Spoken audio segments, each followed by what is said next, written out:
Welcome back to my channel once again. Hope you are doing well. Today we are going to discuss Keeping Quiet poem 2 written by Pablo Neruda. आज हम class 12th English की जो आपकी poem 2 है keeping quiet, this poem is written by Pablo Neruda. इसको हम discuss करेंगे. So first of all we will discuss theme, summary को हम हिंदी एंड इंग्लिश दोनों में डिस्कस करेंगे. And after that we will discuss moral of this poem also. Moral in the sense कि हम मोरल के साथ साथ मैसेज भी डिस्कस करेंगे कि what does the poet want to say about the people, about what is happening in the world, कि आज की दुनिया में या वर्ल्ड में क्या हो रहा है, लोग क्यों इतने परेशान हैं. तो उस पर पोइट अपने पॉइंट्स को या अपने व्यूज़ को डिस्कस करता है, यह लिखता है. सो नाउ सबसे पहले we will discuss about the poet. हम पोइट को डिस्कस करते हैं. Pablo Neruda who was born in 1904. Pablo Neruda का जन्म 1904 में हुआ था and he was died in 1973. और 1973 में उनकी डेथ हो गई. Is the pen name of Neftali Ricardo Reyes Basoalto. Actually जो एक्चुअल नेम जो पोइट का है वो नेफ्टाली रिकार्डो रईस बेसाल्टो है, बट पैब्लो नेरूडा जो है वो उनका एक पेन नेम है. एक्चुअली क्या होता है कि हर पोइट जब कोई अपना वर्क लिखता है तो वो अपना एक पेन नेम अडॉप्ट करता है या एक अपना पेन नेम रखता है. जैसे कि आपने फर्स्ट पोम कमला दास जी की पढ़ी थी तो उन्होंने अपना नाम क्या माधवी कुट्टी के नाम से सारी पोम्स लिखी थी. तो इसी तरह से इन्होंने भी अपना एक पेन नेम रखा था, Pablo नेरूडा. Who was born in the town of Parral in Chile. जिनका जन्म चिली में हुआ था. पैरल एक टाउन था. नेरूडा's poems are full of easily understood images. जब आप पैब्लो नेरूडा की पोम्स को पढ़ेंगे तो वो इतनी ईजी है कि आपको एक बार पढ़ने से ही समझ में आ जाएगा. बट इसका मतलब ये नहीं है कि which makes them no less beautiful, कि अगर उनकी पोम पढ़ने में ईजी है तो वो ब्यूटीफुल नहीं है, मीन्स उनका ब्यूटिफिकेशन कम हो गया. वो देखने में जितनी ईजी है पढ़ने में भी वो इतनी ही खूबसूरत है. He won the Nobel prize for literature in 1971. उन्होंने 1971 में लिटरेचर के लिए नोबेल प्राइज़ भी उनको मिला. So now this point is very important. इस पॉइंट को याद रखिएगा basically who are preparing for KVS exams. So in this poem, Neruda talks about the necessity of quiet introspection and creating a feeling of mutual understanding among human beings. इस poet में Pablo नेरूडा क्या discuss करते हैं? The necessity means आवश्यकता, जरूरी होना. अब quiet introspection means होता है to think deep, इसको हम मेडिटेशन भी कुछ हद तक बोल सकते हैं कि गहन चिंतन करना, आत्मचिंतन करना, कि हमको किस तरह से शांत होकर अपना आत्म मंथन करना चाहिए, डीप थिंकिंग करना चाहिए. And creating a feeling of mutual understanding Aman human beings. और किस तरह से हमें अपने आपस में एक जो म्यूचुअल अंडरस्टैंडिंग है उसकी फीलिंग को क्रिएट करना चाहिए. मीन्स पोइट कह रहा है कि हमको चुप रहना चाहिए, हमको कुछ देर तक शांत भी रहना चाहिए, और इसके साथ साथ ही हमें अपने आपस में एक म्यूचुअल जो अंडरस्टैंडिंग होती है अपने आपस में, उसको भी हमें क्रिएट करना चाहिए, उसको भी हमको डेवलप करना चाहिए. So now this was a general introduction of the poet. ये जो था वो पोइट का एक जनरल इंट्रोडक्शन था. Now we will discuss the introduction of the poem. अब हम पोम का इंट्रोडक्शन डिस्कस करते हैं. The poem Keeping Quiet written by Pablo Neruda discusses the need of maintaining peace and silence. Poet जो है वो किसको डिस्कस करते हैं, किस पर स्ट्रेस देते हैं? मेंटेनिंग पीस एंड साइलेंस, कि किस तरह से हमको पीस एंड साइलेंस को मेंटेन करना चाहिए. He stresses upon being quiet and harmless to the human beings, animals and environment. उसके साथ साथ वो स्ट्रेस देते हैं, इस बात पर जोर देते हैं कि हमें किस तरह से ह्यूमन बीइंग, एनिमल्स और एनवायरनमेंट के लिए हार्मलेस भी होना चाहिए. वो सजेस्ट करते हैं that in order to maintain peace and harmony, it is required to stop and introspect ourselves. वो कहते हैं साथ साथ कि हमें पीस और हार्मनी को मेंटेन करने के साथ साथ ये हमारे लिए ज़रूरी हो जाता है, रिक्वायर्ड हो जाता है टू स्टॉप मीन्स हम कुछ देर तक रुकें एंड इंट्रोस्पेक्ट आवरसेल्फ, और अपने आप में हम इंट्रोस्पेक्ट करें, अपने आप में हम आत्मचिंतन करें। मीन्स कह रहे हैं कि आज के डेट में हर व्यक्ति एकदम भागता चला जा रहा है, भागता चला जा रहा है, भागता चला जा रहा है। उसको एक पता है कि हमें यहाँ भागना है, वहाँ भागना है, कहाँ भागना हमको नहीं पता है। तो हर कोई इतना बिजी है। तो इन सब चीज़ों के बीच में हम एनवायरनमेंट को कैसे परेशान कर रहे हैं, जो दूसरे ह्यूमन बींग्स हैं उनके साथ भी हमारे कन्फ्लिक्ट चल रहे हैं, एनिमल्स हैं उनको भी हम कहीं ना कहीं नुकसान पहुंचा रहे हैं। तो इन सब चीज़ों को बोलते हैं कि इन सब चीज़ों को हमें रोकना चाहिए, हमको खुद भी स्टॉप करना चाहिए, हमको रुकना चाहिए और पीस और हार्मनी को मेंटेन करना चाहिए। So this was the general introduction of this pome. उसके साथ साथ ही हम देखते हैं कि rhyming scheme of this pome.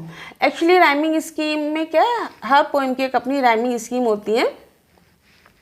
जैसे शेक्सपियर की कुछ पोम्स पढ़िएगा आप, अगर वर्ड्सवर्थ की पढ़िएगा तो उसमें ए बी बी सी सी इस तरह से एक राइमिंग होती है।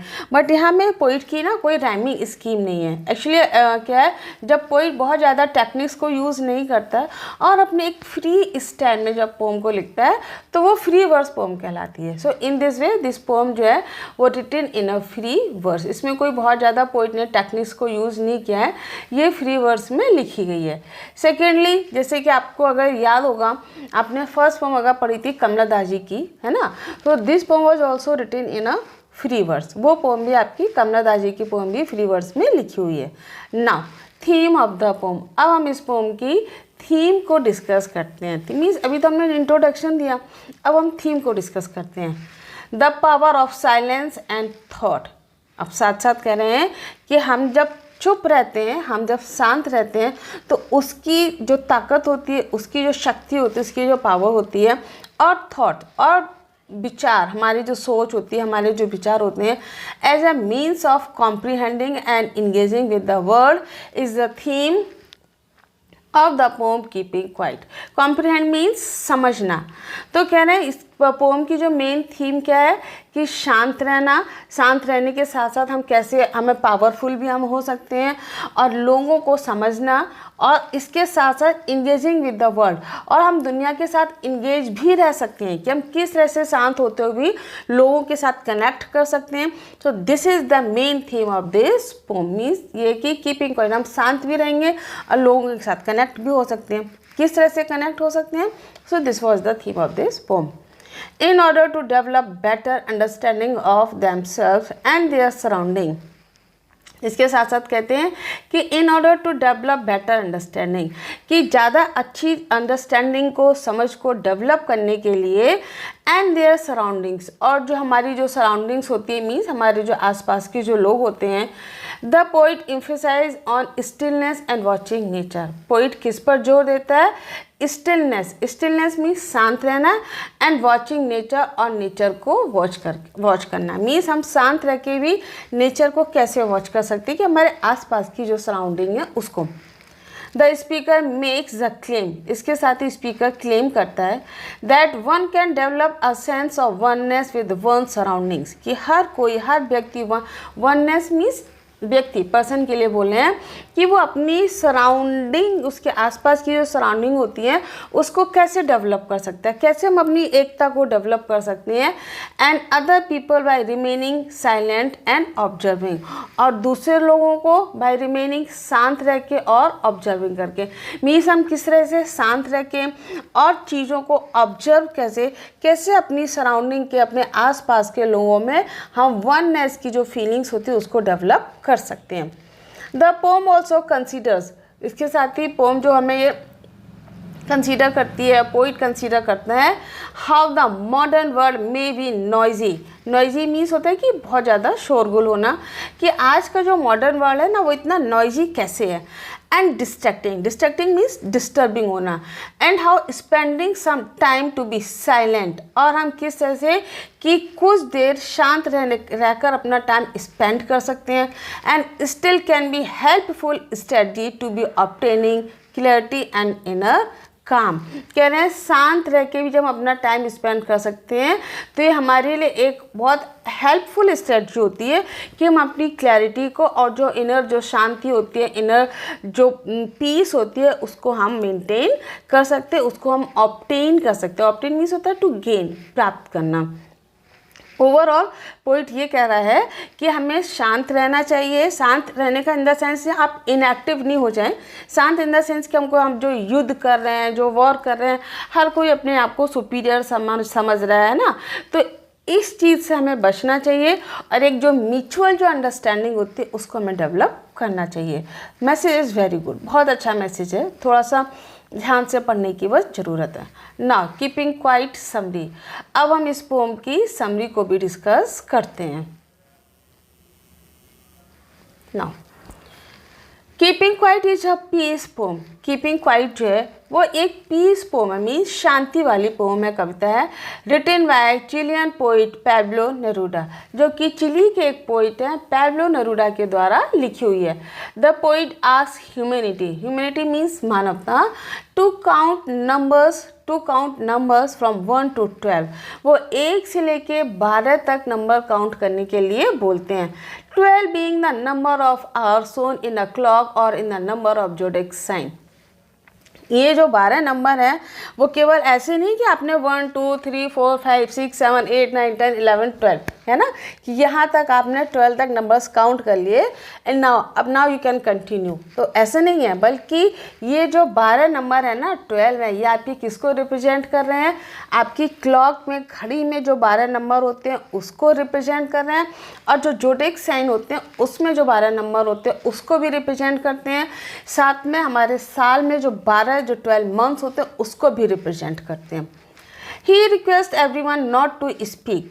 अब वो हर किसी से रिक्वेस्ट करते हैं ना बोलने के लिए, because language create barriers between people, क्योंकि हम जो लैंग्वेजेस हैं वो लोगों के बीच में एक बैरियर मीन्स बाधा को उत्पन्न करते हैं। तो बाधा उत्पन्न कैसे करते हैं, क्योंकि जैसे कि मान लो कोई यूपी का है तो वो यूपी की लैंग्वेज बोलेगा, बुंदेलखंडी बोलेगा, कोई राजस्थान का राजस्थानी बोलेगा, साउथ का तो साउथ का बोलेगा, कोई कन्नड़ बोलेगा, कोई मलयालम बोलेगा, है ना। तो इस अगर किसी हम कंट्री की बात करेंगे, कोई चाइना का तो चाइनीज़ बोलेगा, अमेरिकन है तो अमेरिकन एक्सेंट उनका रहेगा, ब्रिटिश के है तो ब्रिटिश एक्सेंट रहेगा, है ना।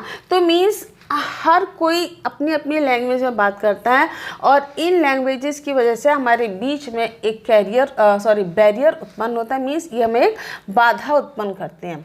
द मूवमेंट वो पल when everyone stops moving their body, कह रहे वो पल, वो मूवमेंट जब हर कोई अपनी बॉडी को मूव करना बंद कर देगा, will be very special and different, तब वो पल बहुत ही स्पेशल होगा, बहुत ही अनोखा होगा और डिफरेंट होगा, अलग होगा।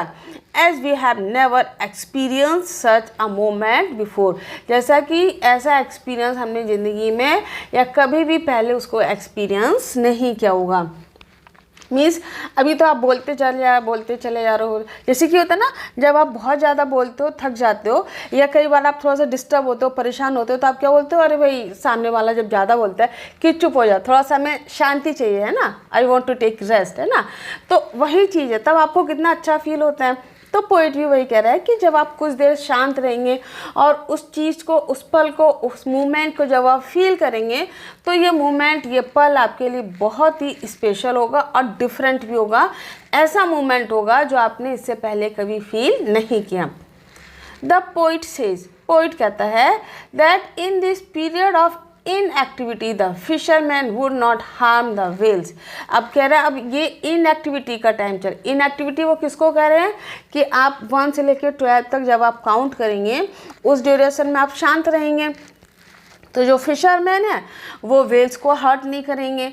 द सॉल्ट गैदरर्स, और जो सॉल्ट को, जो नमक को जो इकट्ठा करने वाले हैं, will not hurt their hands, है ना। एक्चुअली क्या, समुद्र का पानी बहुत खारा होता है, वहाँ से जब नमक बनता है तो वो जो लोग जो नमक को जो इकट्ठा करते हैं तो उनके हाथ ना पूरे घाव हो जाते हैं, एकदम छिल जाता है हाथ पूरा, मतलब बहुत ही बुरी कंडीशन हो जाती है। तो कितनी मुश्किल से वो नमक बनता है करके, तो हम लोग को तो नमक खा लेते वही टेस्ट के लिए, लेकिन उनसे पूछो कि जो नमक बनाते हैं, जो नमक इकट्ठा करते हैं, उनके हाथों की क्या कंडीशन होती है। तो जो सॉल्ट गैदरर्स हैं उनके हाथों को भी हर्ट नहीं होगा, नुकसान नहीं पहुँचेगा।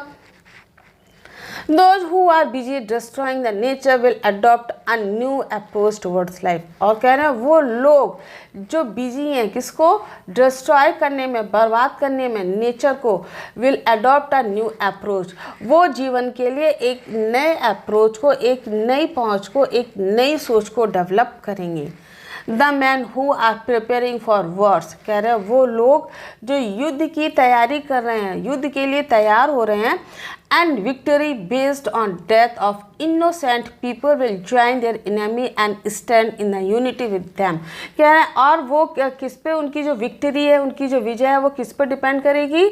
On the death of innocent people. जो इनोसेंट लोग हैं, जो बेकसूर जो लोग हैं, उनकी डेथ पर वो विक्ट्री प्रिपेयर होगी। Who will join their enemy, जो अपने दुश्मनों को ज्वाइन करेंगे, and stand in the unity, और एकता में खड़े रहेंगे विद देम, उनके साथ। डूइंग नथिंग, कुछ नहीं करेंगे। No one will harm himself और एनी अदर पर्सन, तो कोई भी ना तो उनको नुकसान पहुंचाएगा और ना किसी और व्यक्ति को नुकसान पहुंचाएगा। Everyone will unite and ponder upon this act and realize the results of his deeds। और हर कोई, everyone will unite, तो हर कोई एक यूनाइट हो जाएगा, हर कोई इकट्ठा हो जाएगा।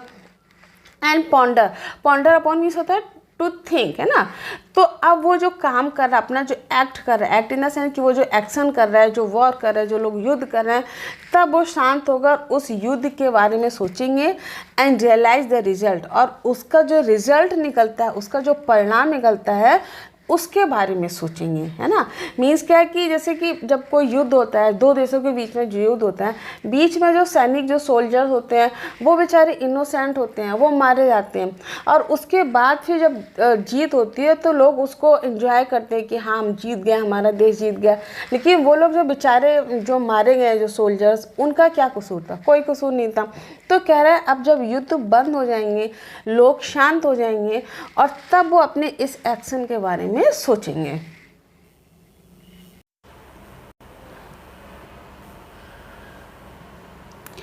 The poet clarifies his idea. अब पोइट जो है वो अपने आइडिया को क्लैरिफाइज करता है, मीन्स क्लियर करता है, एंड सेज फर्दर, और फिर कहता है he does not want that people, वो नहीं चाहता है that people should stand idle, कि लोग जो हैं वो आइडल मीन्स आलसी हो जाना। तो वो ये नहीं चाहता, उसका कहने का मतलब ये नहीं है कि लोग आलसी हो जाएं। ही वॉन्ट्स, वो चाहता है that there should be no war because he does not want to see trucks laden with dead bodies of the soldiers. वो ये कहना चाहता है कि वो युद्ध नहीं देखना चाहता, वो युद्ध नहीं चाहता है क्योंकि वो सोल्जर्स की डेड बॉडी से भरे हुए ट्रक को नहीं देखना चाहता है। He is promoting universal brotherhood. Brotherhood means fraternity, जिसको हम लोग बोल सकते हैं भाईचारे की भावना। तो he is promoting universal brotherhood, वो यूनिवर्सल जो फ्रैटर्निटी है, भाईचारे की जो भावना है, उसको प्रमोट करना चाहता है, एंड पीस, और शांति को। द पोइट सेज, पोइट कहता है that everyone is working continuously, हर कोई लगातार काम कर रहा है, to achieve one's goal. Goal means अपना जो उसका जो उद्देश्य है, उसका जो पर्पज है, तो अपने उद्देश्य को पाने के लिए हर कोई लगातार कॉन्टिन्यूसली काम कर रहा है। People are threatened by death, और लोगों को डेथ मतलब मृत्यु से लोगों को डर लग रहा है, एंड द फियर, और उनको ये जो फियर मीन्स डर, कौन सा डर? डेथ का डर। तो उनको ये जो डर है ना, forces them to work endlessly, वही उनको एंडलेसली मीन्स लगातार काम करने के लिए फोर्स कर रहा है, मजबूर कर रहा है, so that they can achieve everything quickly, जिससे कि वो हर चीज़ को जल्दी से जल्दी प्राप्त कर लें, जल्दी से जल्दी वो अचीव कर लें। So in this mad rush means पागलपन, मैड मीन्स होता है पागलपन। तो इस पागलपन की भीड़ में, कौन सी पागलपन की भीड़ में? कि everyone is rushing, everyone is running towards his goal, कि अपने गोल को, अपने उद्देश्य को पाने के लिए हर कोई भागा चला जा रहा है, भागा चला जा रहा है। तो in this mad rush they do not realize the repercussion. Repercussion means unpleasant effect. और इस पागलपन की दौड़ में वो ये रियलाइज़ नहीं कर पा रहे हैं कि उनका ये जो एक्ट है, उनका ये जो पागलपन है, उनका ये जो भागना है, उसके क्या अनप्लीजेंट रिजल्ट्स निकल सकते हैं, है ना। मतलब ये कि जैसे कि मान लो हर कोई अपने आप को सुपीरियर, अपने आप को शो करना चाहता है, उसके लिए एक देश दूसरे देश के ऊपर अटैक कर रहा है, एक कंट्री अपने आप को सुपीरियर समझ रही है just because of any reason, वो कोई भी रीजन हो सकता है। लेकिन जब युद्ध हो रहा है, number of the people are died, बहुत सारे लोगों की डेथ होती है, बच्चे लोग मारे जाते हैं, बच्चे मतलब पूरी फैमिली डिस्टर्ब हो जाती है, तो उसका जो अनप्लीजेंट जो इफेक्ट आता है उसके बारे में कोई नहीं सोचता है। He wants us to be happy, वो हमको खुश देखना चाहता है, वो चाहता है कि हम लोग खुश रहें about our achievements and celebrate them, कि हमारे जो अचीवमेंट्स हैं उनके बारे में और उनको हम सेलिब्रेट भी करें। He wants us to overcome the fear of death and to relax for a while। और वो चाहता है ओवरकम मीन्स होता है किसी भी चीज़ से उभर कर आना या जीतना। तो हमारा जो डर है, किसका डर है? डेथ का। तो हमारा डर जो डेथ का जो डर है उससे हम ओवरकम कर सकें, उससे हम बाहर आ सकें and relax for a while, और कुछ समय के लिए हम रिलैक्स कर सकें। We should know the results of our deeds, हमें अपने जो डीड्स हैं, हम जो काम कर रहे हैं, हम जो एक्ट कर रहे हैं, हमें अपने डीड्स का रिजल्ट पता होना चाहिए। एंड सेलिब्रेट आवर अचीवमेंट्स, और हमारे जो अचीवमेंट्स हैं उनको हमें सेलिब्रेट करना चाहिए। When the people will remain quiet for a while, जब लोग फॉर अ वाइल मीन्स कुछ समय के लिए, कुछ मोमेंट के लिए जब लोग शांत रहेंगे, they will realize the purpose of their lifes, तब उन्हें अपने जीवन का उद्देश्य पता चलेगा। Just like all the creations of nature undergo a rebirth with the changes of season, जैसे कि नेचर आपने देखते हो ना कि जिस तरह से नेचर चेंज होता है, जैसे हम लोग के इंडिया में अभी आपका रेनी सीजन चल रहा है, फिर आपके विंटर्स आ जाएंगे, विंटर्स के बाद आपके समर आ जाएंगे, उसी बीच में आपका स्प्रिंग सीजन भी आ जाएगा, उसका फिर आपका ऑटम सीजन भी आ जाएगा। ये जो चेंजेस, ये जो बदलाव चलते रहते हैं, तो कह रहे हैं just like all the creations of nature undergo a rebirth with the change of season, जैसे कि चेंज सीजन में जैसे जैसे बदलाव होता है तो उससे एक नया रीबर्थ मिलता है। Similarly keeping quiet will be a rebirth for the human soul, इसी तरह से शांत रहना भी ह्यूमन सोल के लिए एक ये रीबर्थ होगा, पुनर्जन्म होगा। It will give a new meaning to our life, और ये हमारे जीवन को एक नया मीनिंग देगा। अगेन द पोइट सेज, फिर से पोइट कहता है that he will count until 12, कि वो 12 तक गिनती गिनेगा। And ask everyone to remain quiet while he leaves, और हर किसी को वो शांत रहने के लिए बोलेगा। So this was the summary of this poem in English. Now we will discuss this summary in Hindi also. Hindi में समरी को डिस्कस करने का सिर्फ एक ही पर्पज़ है कि थोड़े बहुत भी एक का जो पॉइंट आपके दिमाग में इंग्लिश में ना समझ में आएंगे, आप हिंदी को भी जब उसको पढ़ेंगे तो each and every point will be clear. So now we will discuss in Hindi. Keeping quiet Chile के कवि जो है पाब्लो नेरूदा द्वारा लिखित एक शांति कविता है। कवि मानवता से 12 तक के लिए गिनती गिनने के लिए कहता है। 12 एक घड़ी में दिखाए गए घंटों की भी संख्या है और राशियों की भी संख्या है। और दूसरा याद रखिएगा कि जो साल में जो 12 मंथ्स होते हैं इन अ ईयर, उसकी भी काउंटिंग है। वह सभी से ना बोलने का अनुरोध करता है क्योंकि भाषाएं लोगों के बीच अवरोध पैदा करती हैं। मीन्स वो बोलता है कि थोड़ी देर शांत रहना चाहिए क्योंकि हर कोई अपनी लैंग्वेज बोलता है। चाइना वाले लोग चाइनीज़ बोलेंगे, नेपाल वाले लोग नेपाली बोलेंगे, भूटान वाले लोग भूटानी बोलेंगे, इंडिया जो वो इंडियंस बोलेंगे। और हमारे इंडिया में तो और भी डाइवर्सिफिकेशन है। बंगाल के वो बंगाली बोलेंगे, साउथ के लोग साउथ को बोलेंगे, कोई कन्नड़ बोलेगा, कोई मलयालम बोलेगा। तो कह रहे हैं ये जो भाषाएं हैं ना वो एक बैरियर को पैदा करती हैं, है ना, अवरोध पैदा करती हैं, बैरियर पैदा करती है, जिसको बोलते हैं जिस क्षण हर कोई अपने शरीर को हिलाना बंद कर देगा, हिलाना बंद कर देगा इन द सेंस है कि मूवमेंट करना बंद कर देगा, वह पल बहुत ही खास होगा और अलग भी होगा। जैसे हमने पहले ऐसे अनुभवों को ऐसे क्षण को कभी अनुभव नहीं किया है। मीन्स जैसे आप बहुत ज़्यादा काम करते हैं, सुबह से शाम तक जब आप काम करते हैं फिर आप थक जाते हैं, तो कुछ देर आप जब रिलैक्स करते हैं तो वो जो रिलैक्स वाले जो मूवमेंट्स होते हैं, वो पल होते हैं, हैं वो आपको ऐसा लगता है कि बहुत समय बाद आपने रिलैक्स किया तो आपको बहुत अच्छा फील होता है।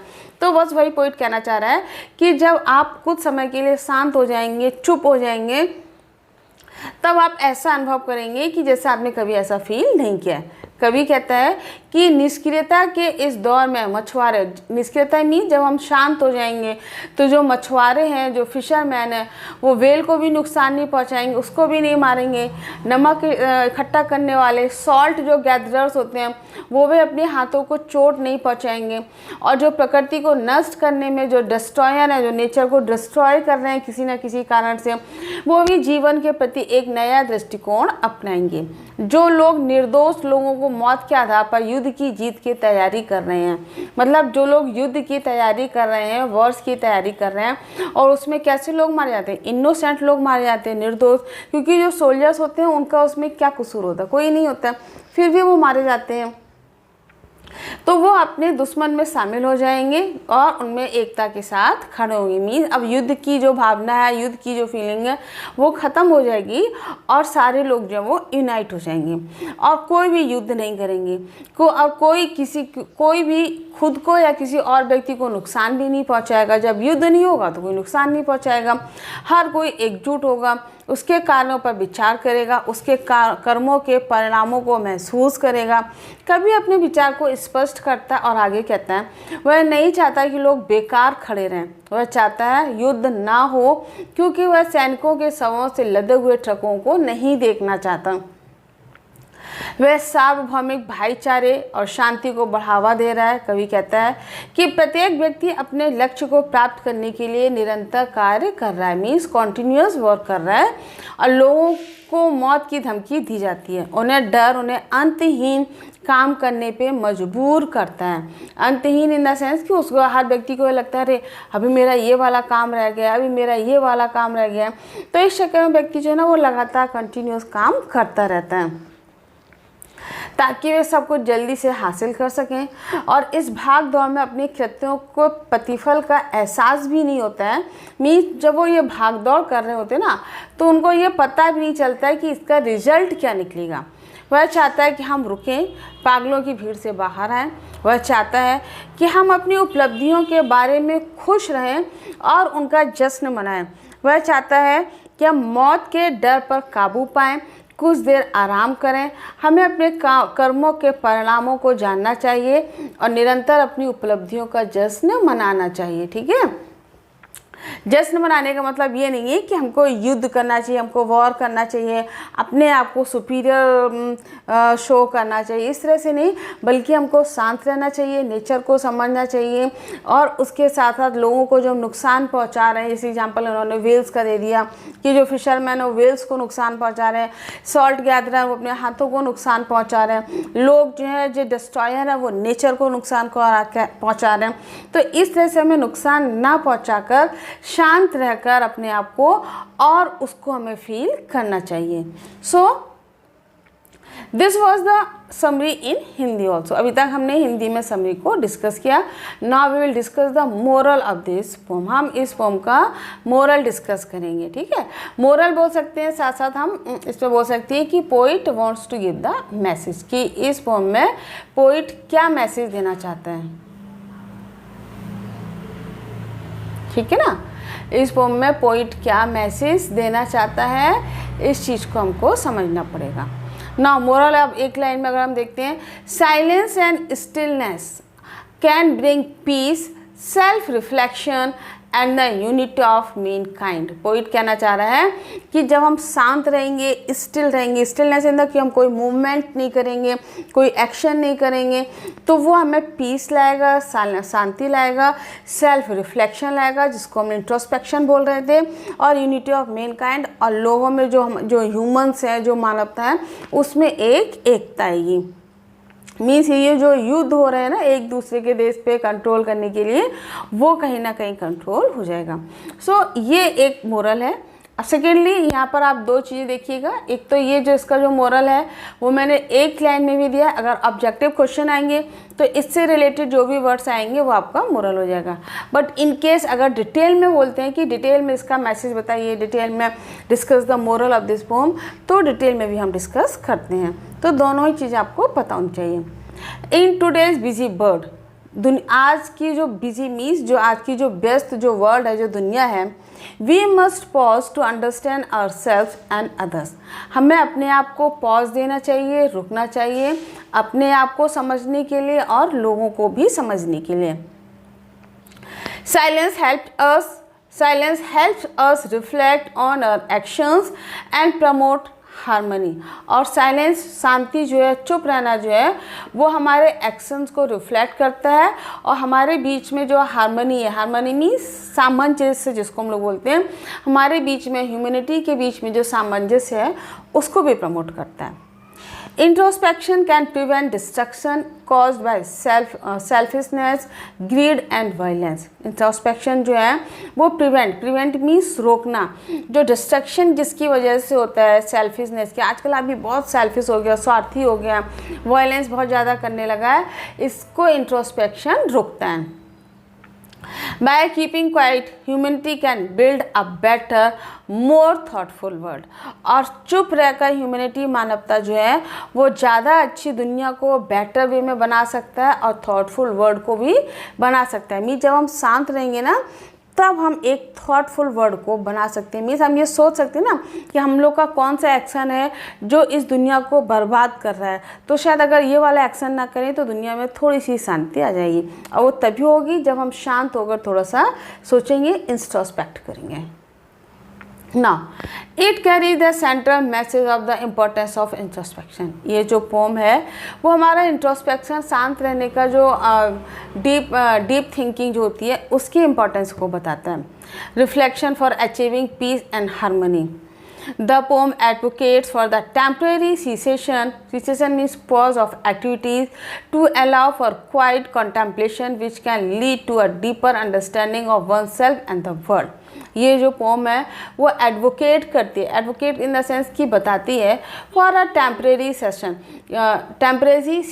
कि हमको किस ऐसे कुछ देर के लिए शांत रहना चाहिए, पॉज लेना चाहिए, and allow for quiet contemplation, और हमको बिल्कुल शांत होना चाहिए, which can lead to a deeper understanding of oneself and the world, जो कि एक बहुत ही डीपर जो अंडरस्टैंडिंग है, जो समझ है हर व्यक्ति की, उसको लीड करेगा। This period of stillness is not mean to be equated with inactivity और death, but rather as a chance to pause, reflect and foster a sense of unity and brotherhood among all. कह रहे हैं ये जो period है ना, इसका मतलब ये नहीं कि आप एकदम से स्टिलनेस हो जाए, शांत हो जाए, इनएक्टिव हो जाए, बल्कि इनएक्टिव और डेथ, ये हमारी डेथ हो जाए, मृत्यु हो जाए तो हम एकदम शांत हो गए, नहीं, बल्कि इसका मतलब ये है कि थोड़ी देर के लिए हम पॉज ले लें, थोड़ी देर के लिए हम रुक जाएं और जो हमारा जो ब्रदरहुड की जो भावना है उसको हम डेवलप कर सकें। So now here are more detail breakdown of the moral. अब हम इस मोरल को थोड़ा सा डिटेल में भी देखते हैं। नाउ रिफ्लेक्शन, इंट्रोस्पेक्शन और self reflection. The poem emphasizes the need to pause from our busy life. Poem जो है वो हमारा जो व्यस्त जो जीवन है उसको रोकने पर, उसको पॉज देने पे एम्फेसाइज करता है, एंड इंगेज इन इंट्रोस्पेक्शन। और जो इंट्रोस्पेक्शन है मीन्स हमारा जो आत्मचिंतन है, जो मंथन है, उसकी इंगेज होने पर जोर देता है कि हमको किस तरह से अपने आप को सोचना चाहिए, थॉटफुलनेस होना चाहिए। This involves taking time to understand our action, motivation and their impact on ourselves and others। और ये जो इन्वॉल्व इन द सेंस कि हमारा जो इंट्रोस्पेक्शन है वो हमको ज़्यादा समझने में, हमारे एक्शन को समझने में, हमको मोटिवेट करने में, और हम जो एक्शंस करते हैं उसका क्या इफ़ेक्ट करेगा, उन सब के चीज़ों के बारे में बताएगा। Next, peace and unity by promoting quiet reflection. Poet कह रहा है कि जब पूरी तरह से रिफ्लेक्शन को प्रमोट करते हैं, द पोम सजेस्ट, तब ये पोम सजेस्ट करती है that we can cultivate inner peace and sense of unity with others, कि हम sense of unity और inner peace means अपने मन की जो शांति होती है, inner peace जो शांति होती है, उसको हम cultivate कर सकते हैं, उसको हम promote कर सकते हैं. This can lead to a more harmonious and understanding world free from conflict and violence. और जिससे जो ये जो दुनिया है ना, जो कि conflict से, violence से हम इसको फ्री कर देंगे, है ना. वही चीज़ बार बार रिपीट हो रही है कि जो युद्ध हो रहा है लगातार, हर कोई अपने आप को सुपीरियर साबित करना चाहता है, हर कोई अपने आप को ज़्यादा ताकतवर प्रूव करना चाह रहा है. आज की डेट में तो आप देख ही रहे हो ना पूरे वर्ल्ड में क्या कंडीशन चल रही है. तो ये हम एक दूसरे को समझ नहीं पा रहे हैं. तो कहते हैं जब हम शांत रहेंगे, थोड़ी सी देर बैठेंगे, तो हम अपने एक्शन के बारे में सोचेंगे कि हम क्या गलत एक्शन कर रहे हैं. Same thing. Next, rejection of violence and destruction. The poem explicitly condemns violence and destruction of nature. Poet जो है वो पुरजोर विरोध करता है किसका? डिस्ट्रक्शन ऑफ नेचर का एंड वायलेंस का. Highlighting the negative consequences of our actions. और इसके जो परिणाम निकलेंगे, नेगेटिव मीन्स इसके जो नकारात्मक जो कॉन्सिक्वेंसेज, जो परिणाम निकलेंगे, उसके बारे में बताता है. It encourages a shift towards peaceful coexistence and more sustainable relationship with the environment. और इसके साथ ही कि एनवायरनमेंट के साथ हमारे जो रिलेशनशिप होने चाहिए वो किस तरह से होने चाहिए, उनके बारे में ये बताता है. नेक्स्ट, नॉट टोटल इनएक्टिविटी, है ना.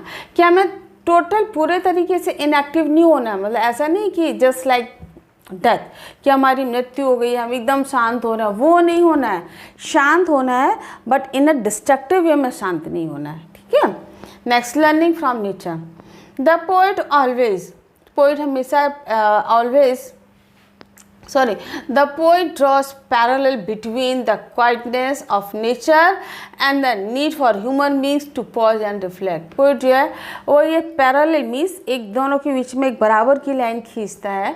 quietness of nature की नेचर का जो शांत रहने की उसकी जो आदत है उसके बारे में, and for human beings, और जो human beings हैं उनको भी पॉज लेने के लिए और शांत रहने के लिए.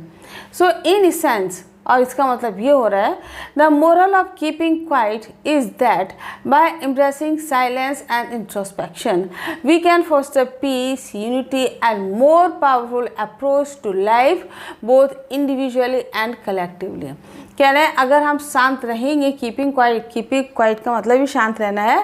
तो अगर हम शांत रहेंगे या शांत रह के भी हम इंट्रोस्पेक्शन कर सकते हैं, ज़्यादा तेज़ी से हम शांति को भी क्रिएट कर सकते हैं, लोगों के बीच में जो यूनिटी की जो भावना है उसको भी क्रिएट कर सकते हैं, और हम अपनी लाइफ के लिए ज़्यादा थॉटफुल हो जाएंगे. हमारे लाइफ के लिए जो अप्रोच है वो ज़्यादा पॉजिटिव हो जाएगी, बोथ इंडिविजुअली और collectively. So this was the moral of this pome. ये इस पोम का मोरल था, मैसेज था. तो हम लोगों ने थीम को भी पढ़ा, इसका जो मोरल था वो पढ़ा, मैसेज भी था, हिंदी में भी डिस्कस किया, और साथ साथ पोइट का इंट्रोडक्शन भी हम लोगों ने देखा. तो मुझे लगता है कि पोम आप लोग को बहुत पसंद आई होगी. Thanks for watching and do subscribe it.